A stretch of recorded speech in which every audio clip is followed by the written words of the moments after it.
नमस्कार, thank you for watching our previous videos, जिसमें हमने अब तक काफ़ी सारी बातें हम कर चुके हैं क्लासिकल म्यूज़िक के बारे में, फ्लूट के बारे में, बांसुरी के बारे में, हमें कैसे सीखना चाहिए उसके बारे में, गुरु की क्या इम्पोर्टेंस है उसके बारे में, हमें अच्छा शास्त्रीय संगीत कहाँ सुनने को मिलेगा, कैसे सुन सकते हैं उसके बारे में बात की।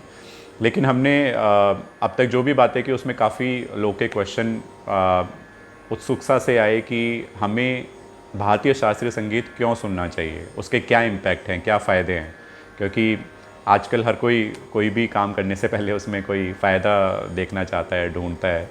तो उसी तरीके से लोगों के क्वेश्चन है कि हम सुनेंगे तो उससे हमें क्या फ़ायदा मिलेगा, हम क्यों सुने, क्या कोई एविडेंस हैं इन चीज़ों के कि अगर हमने क्लासिकल म्यूज़िक या शास्त्रीय संगीत को सुना तो उससे कोई पॉजिटिव इम्पैक्ट हुआ, लोगों की हेल्थ में कुछ इम्प्रूवमेंट हुआ। तो मैं आपको ये बताना चाहूँगा कि हमारे शास्त्रों में शास्त्रीय संगीत के ऊपर काफ़ी डिटेल में डिस्कशन है, जिसके ऊपर बहुत सारी बातें हमारे शरीर से, हमारे मन से, हमारे बीमारियों से, हमारे नेचर से जुड़ी हुई ऐसी काफ़ी सारी चीज़ें हैं जो कि शास्त्रीय संगीत उनको बहुत अच्छे तरीके से संभाल सकता है, और उनके लिए हमारे पास बहुत सारी ट्रीटमेंट भी अवेलेबल हैं। और जो हमारा शास्त्रीय संगीत है वो टाइम बेस्ड थ्योरी पे है, यानी जो मॉर्निंग में आपको कैसे राग सुनने चाहिए, कौन से नोट्स वाले राग सुनने चाहिए, आफ्टरनून में कैसे सुनने चाहिए, इवनिंग में कैसे सुनने चाहिए, ये सारा हमारा जो एक ह्यूमन मूड है वो अलग अलग टाइम पे सन की पोजीशन के हिसाब से चेंज होता है। मॉर्निंग में हमारा मूड एक अलग तरीके का होता है, आफ्टरनून में अलग तरीके का, और इवनिंग में थोड़ा अलग रहता है।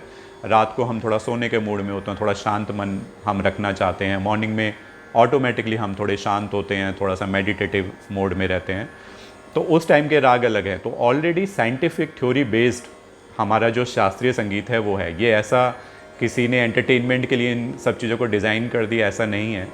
ये सब थ्योरीज साइंटिफिक थ्योरीज़ पे बेस्ड हैं कि हमारे शास्त्रीय संगीत में जो जो राग बने हैं उन राग में क्या नोट्स का कॉम्बिनेशन है, वो कॉम्बिनेशन से क्या इम्पैक्ट होगा। हमारा हर नोट का एक नोट की एक फ्रीक्वेंसी है, और हमारे बॉडी में भी एक फ्रीक्वेंसी रहती है जो कि उस फ्रीक्वेंसी को हम कैसे अलाइन कर सकते हैं, ठीक कर सकते हैं।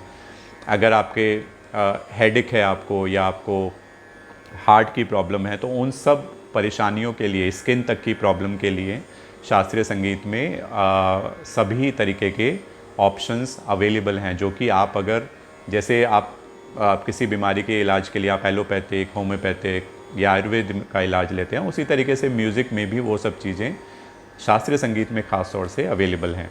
इसी तरीके से जैसे आप आयुर्वेद की बात करते हैं, तो आयुर्वेद में भी वो प्रकृति देख के, आपकी नाड़ी देख के, उसके हिसाब से आपको ट्रीटमेंट रेफ़र करते हैं। उसी तरीके से म्यूज़िक में भी आपको क्या परेशानी है, आप किस तरीके का म्यूज़िक क्या ऑलरेडी सुनते हैं, क्या सुनना चाहते हैं, सुनते हैं तो कैसा म्यूज़िक ऑलरेडी सुनते हैं। अगर हम आपको कोई कस्टमाइज़ म्यूज़िक कि आपको अगर ये परेशानी है तो ये इस तरीके का म्यूज़िक आपको इसी समय पे सुनना चाहिए, और उसको इम्पैक्ट को भी हम चेक कर सकते हैं कि आपका यानी जब आपने म्यूज़िक सुनना शुरू किया तो आपके जो रीडिंग्स हैं वो कैसी हैं, और सुनने के बाद आपने 1 महीना वो सुना तो उसके बाद आपकी रीडिंग्स कैसी हैं, वो एविडेंस भी म्यूज़िक थेरेपी में सब अवेलेबल हैं। बहुत सारी आप इंटरनेट पे रिसर्च करेंगे तो जर्नल्स हैं, बहुत सारे पेपर्स लोगों ने बहुत स्टडीज़ के ऊपर की है।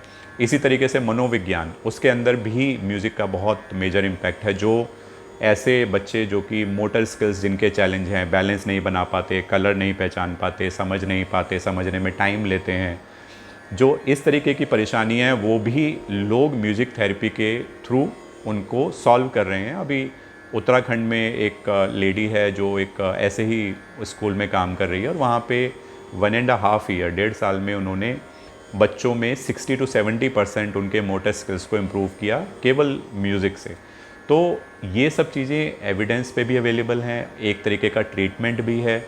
तो अगर आपको किसी भी तरीके की परेशानी और आपने उसका इलाज लिया, आपने दवाइयाँ ली, दवाइयों का कोर्स पूरा हो गया, उसके बाद आपको लगता है कि ठीक है, अभी मैं अपने लाइफस्टाइल में मैंने बहुत सारे चेंज किए, एक्सरसाइज करना शुरू किया, वॉक करना शुरू किया, अपने डाइट में चेंज किया, उसी तरीके से एक चेंज आप अपनी लाइफ में म्यूज़िक के थ्रू भी ला सकते हैं। म्यूज़िक को भी अपनी लाइफस्टाइल का एक पार्ट बना सकते हैं, और उसके बाद आप ओवरऑल जो भी इम्पैक्ट है आपको अपनी ज़िंदगी में, अपनी हेल्थ पे, अपने माइंड पे, आपको वो क्लियरली विजिबल होगा।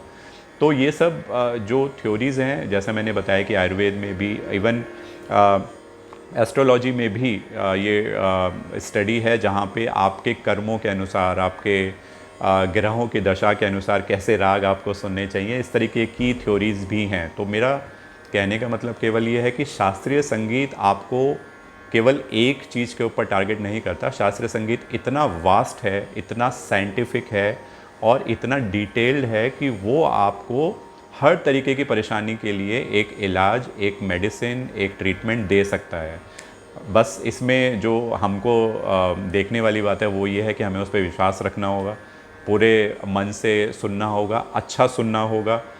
और आप रिकॉर्डिंग तो एनी टाइम सुन ही सकते हैं आप यूट्यूब पे और अलग अलग सोशल मीडिया चैनल्स पे, बट इसके अलावा जब भी आपको लाइव फेस टू फेस सुनने का भी शास्त्रीय संगीत का मौका मिले तो वो भी आपको करना चाहिए। वो आपको एक अलग वाइब्स, एक अलग ही ऑरा आपको उससे मिलता है। तो ये सब चीज़ें भी आपके ऑरा के अनुसार, आपके हेल्थ के अनुसार, आपकी प्रकृति के अनुसार, आपके नेचर के अनुसार शास्त्रीय संगीत में सभी तरीके के ट्रीटमेंट अवेलेबल हैं। तो हमें शास्त्रीय संगीत क्यों सुनना चाहिए, इसका शायद जवाब आपको मिल गया होगा कि शास्त्रीय संगीत सुनने का केवल एक फ़ायदा नहीं है, बहुत फ़ायदे हैं, और कैसे सुनना चाहिए ये हमें थोड़ा बस देखना चाहिए। बट इसके अलावा अगर आपको कुछ भी ऐसा लगता है कि आप किसी बीमारी का कोई भी दवाई या कुछ भी ऐसा नहीं ले रहे हैं, बट आपको लगता है कि आपने लाइफस्टाइल में काफ़ी चेंज किया है और उस लाइफस्टाइल चेंज के साथ म्यूज़िक भी एक चेंज आप लाना चाहते हैं, तो आप ऐसे कोई भी क्वेश्चन है आपके किसी तरीके के, तो आप कमेंट बॉक्स में डालिए। हम कोशिश करेंगे कि उसको पढ़ के समझ के आपको अगर किसी तरीके का म्यूज़िक हम रेकमेंड कर सकते हैं तो वो करें। और उसके अलावा अगर लाइव म्यूज़िक भी आपको लगता है कि सुनना है तो उसके लिए भी जो भी हमारे पास ऐसे प्लेटफॉर्म्स हैं या जो लोग अच्छा बजाते हैं या अच्छा आप उनको सुन सकते हैं तो वो भी आपको अवेलेबल होगा। तो ट्राई कीजिए इस शास्त्रीय संगीत विद्या को अपने लाइफस्टाइल में, और as a treatment, as a therapy, music therapy आप इसको अगर अपने लाइफस्टाइल में लाते हैं तो उसका आपको इम्पैक्ट ज़रूर मिलेगा। तो आप ये ट्राई कीजिए। कोई भी क्वेश्चन है कमेंट बॉक्स में डालिए। तब तक के लिए धन्यवाद। Thank you.